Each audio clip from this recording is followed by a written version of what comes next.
தொழுப்பேடு சித்தர்னு பார்த்தோம்.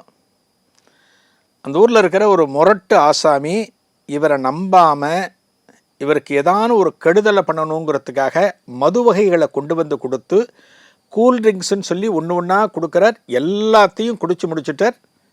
தொழுப்பேடு சித்தர் அப்படியே இருக்கார், எந்த மாற்றமும் இல்லை. பெட்டியெல்லாம் காலியான பிறகு கேட்குறாராம், கண்ணு இன்னும் பாட்டில் இல்லையா, கூல்ட்ரிங்க்ஸ் இல்லையா, அவ்வளோதானா அப்படின்னு கேட்குறாராம். அப்போத்தான் அந்த முரட்டு ஆசாமிக்கு புரியறது, இவர் சாதாரணமான மனிதர் அல்ல, உண்மையிலேயே சித்தர் அப்படின்னு தெரிஞ்சு அவர் காலில் விழுந்து நமஸ்காரம் பண்ணுறார். சாமி என்னை மன்னிச்சுடுங்க, நான் ஏதோ ஒரு பெரிய பாவச் செயலை பண்ணிட்டேன், உங்களை சோதிக்கணுங்கிற ஒரு எண்ணத்தோடு வந்துட்டேன். இவை அத்தனையும் மது பாட்டில்கள். மதுவா? இல்லை கண்ணா, எல்லாமே கூல்ட்ரிங்க்ஸ் பேரில் இருந்தது அப்படிங்கிறாராம் சுவாமிகள்.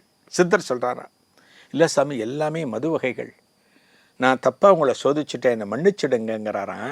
பரவாயில்ல கண்ணே, நீ நல்லது தானே கொடுத்த, கூல்ட்ரிங்க்ஸ் தானே கொடுத்த அப்படிங்கிறாராம் அப்பவும் தொழுப்பேடு சித்தர்.